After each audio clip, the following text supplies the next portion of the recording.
Marcos, capítulo 14. A consulta dos sacerdotes. E dali a 2 dias era a Páscoa e a festa dos pães asmos. E os principais dos sacerdotes e os escribas buscavam como o prenderiam com dolo e o matariam. Mas eles diziam, não na festa, para que porventura se não faça alvoroço entre o povo. O jantar em Betânia.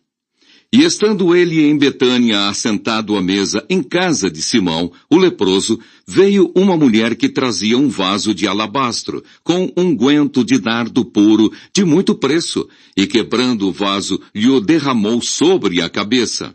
E alguns houve que em si mesmos se indignaram e disseram, para que se fez este desperdício de unguento? Porque podia vender-se por mais de 300 dinheiros e dá-lo aos pobres.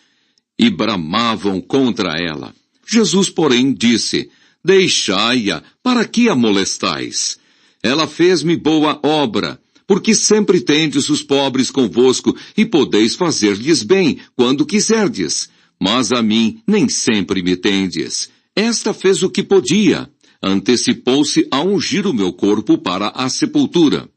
Em verdade vos digo que em todas as partes do mundo onde este evangelho for pregado, também o que ela fez será contado para sua memória. O preço da traição.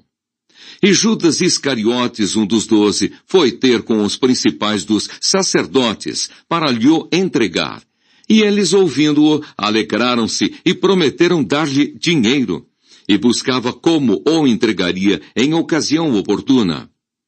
A última Páscoa, a Santa Ceia. E no primeiro dia da festa dos pães asmos, quando sacrificavam a Páscoa, disseram-lhe os discípulos, aonde queres que vamos fazer os preparativos para comer a Páscoa? E enviou 2 dos seus discípulos e disse-lhes, ide à cidade e um homem que leva um cântaro de água vos encontrará. Segui-o. E onde quer que entrar, dizei ao senhor da casa, o mestre diz, onde está o aposento em que hei de comer a Páscoa com os meus discípulos? E ele vos mostrará um grande cenáculo mobilado e preparado. Preparai-a ali. E saindo os seus discípulos, foram à cidade e acharam como lhes tinha dito, e prepararam a Páscoa. E chegada a tarde, foi com os 12. E quando estavam assentados a comer, disse Jesus, em verdade vos digo que um de vós, que comigo come, há de trair-me. E eles começaram a entristecer-se e a dizer-lhe um após outro, porventura sou eu, Senhor? E outro, porventura sou eu, Senhor? Mas ele respondendo disse-lhes, é um dos 12 que mete comigo a mão no prato. Na verdade, o Filho do Homem vai, como dele está escrito, mas ai daquele homem por quem o Filho do Homem é traído. Bom seria para o tal homem não haver nascido. E comendo eles, tomou Jesus pão, e abençoando-o, o partiu, e deu-lhe, e disse, tomai, comei, isto é o meu corpo. E tomando o cálice, e dando graças, deu-lhe. E todos beberam dele. E disse-lhes, isto é o meu sangue, o sangue do Novo Testamento, que por muitos é derramado. Em verdade vos digo que não beberei mais do fruto da vide até aquele dia em que o beber novo no reino de Deus. E tendo cantado o hino, saíram para o Monte das Oliveiras. Pedro é avisado. E disse-lhes Jesus, todos vós esta noite vos escandalizareis em mim, porque escrito está, ferirei o pastor e as ovelhas se dispersarão. Mas depois que eu houver ressuscitado, irei adiante de vós para a Galileia. E disse-lhe Pedro, ainda que todos se escandalizem, nunca, porém, eu. E disse-lhe Jesus, em verdade te digo que hoje, nesta noite, antes que o galo cante 2 vezes, 3 vezes me negarás. Mas ele disse com mais veemência, ainda que me seja necessário morrer contigo, de modo nenhum te negarei. E da mesma maneira diziam todos também. Jesus, no Getsêmani. E foram a um lugar chamado Getsêmani, e disse aos seus discípulos: assentai-vos aqui, enquanto eu oro. E tomou consigo a Pedro, e a Tiago, e a João, e começou a ter pavor, e a angustiar-se. E disse-lhes: a minha alma está profundamente triste até a morte. Ficai aqui, e vigiai. E tendo ido um pouco mais adiante, prostrou-se em terra.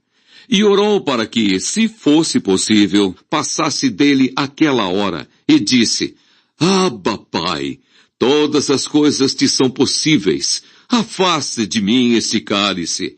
Não seja, porém, o que eu quero, mas o que tu queres. E chegando, achou-os dormindo, e disse a Pedro: Simão, dormes? Não podes vigiar uma hora? Vigiai e orai, para que não entreis em tentação. O espírito, na verdade, está pronto, mas a carne é fraca. E foi outra vez e orou, dizendo as mesmas palavras. E voltando, achou-os outra vez dormindo, porque os seus olhos estavam carregados, e não sabiam o que responder-lhe. E voltou terceira vez e disse-lhes: dormi agora e descansai. Basta! É chegada a hora. Eis que o Filho do Homem vai ser entregue nas mãos dos pecadores. Levantai-vos, vamos, eis que está perto o que me trai. Jesus é preso. E logo falando ele ainda, veio Judas, que era um dos 12, da parte dos principais dos sacerdotes e dos escribas, e dos anciãos, e com ele uma grande multidão com espadas e porretes. Ora, o que o traía tinha-lhes dado um sinal, dizendo: aquele que eu beijar, esse é. Prendei-o e levai-o com segurança. E logo que chegou, aproximou-se dele e disse-lhe: Rabi, Rabi! E beijou-o. E lançaram-lhe as mãos e o prenderam. E um dos que ali estavam presentes, puxando da espada, feriu o servo do sumo sacerdote e cortou-lhe uma orelha. E respondendo Jesus disse-lhes: saístes com espadas e porretes a prender-me como a um salteador? Todos os dias estava convosco ensinando no templo e não me prendestes, mas isto é para que as escrituras se cumpram.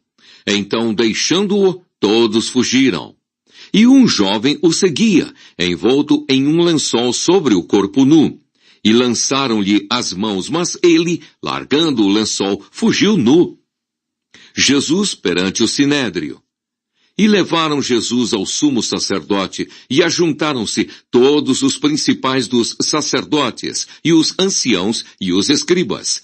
E Pedro o seguiu de longe, até dentro do pátio do sumo sacerdote, e estava assentado com os servidores, aquentando-se ao lume. E os principais dos sacerdotes e todo o concílio buscavam algum testemunho contra Jesus para o matar, e não o achavam, porque muitos testificavam falsamente contra ele, mas os testemunhos não eram coerentes. E levantando-se alguns, testificavam falsamente contra ele, dizendo: nós ouvimos-lhe dizer: eu derribarei este templo construído por mãos de homens, e em 3 dias edificarei outro, não feito por mãos de homens. E nem assim o testemunho deles era coerente. E levantando-se o sumo sacerdote no sinédrio, perguntou a Jesus, dizendo: nada respondes? Que testificam estes contra ti? Mas ele calou-se e nada respondeu. O sumo sacerdote lhe tornou a perguntar e disse-lhe: és tu o Cristo, filho do Deus bendito? E Jesus disse-lhe: eu o sou. E vereis o Filho do Homem assentado à direita do Todo-Poderoso e vindo sobre as nuvens do céu. E o sumo sacerdote, rasgando as suas vestes, disse: para que necessitamos de mais testemunhas? Vós ouvistes a blasfêmia, que vos parece? E todos o consideraram culpado de morte. E alguns começaram a cuspir nele, e a cobrir-lhe o rosto, e a dar-lhe punhadas, e a dizer-lhe: profetiza! E os servidores davam-lhe bofetadas. Pedro nega a Jesus. E estando Pedro embaixo, no átrio, chegou uma das criadas do sumo sacerdote e vendo a Pedro que estava se aquentando, olhou para ele e disse, Tu também estavas com Jesus, o Nazareno. Mas ele negou-o, dizendo, Não o conheço, nem sei o que dizes. E saiu fora ao alpendre e o galo cantou. E a criada, vendo-o outra vez, começou a dizer aos que ali estavam, Este é um dos tais. Mas ele o negou outra vez. E pouco depois, os que ali estavam disseram outra vez a Pedro, Verdadeiramente tu és um deles, porque és também Galileu. E ele começou a imprecar e a jurar, Não conheço esse homem de quem falais. E o galo cantou segunda vez. E Pedro lembrou-se da palavra que Jesus lhe tinha dito, Antes que o galo cante 2 vezes, 3 vezes me negarás tu. E retirando-se dali, chorou.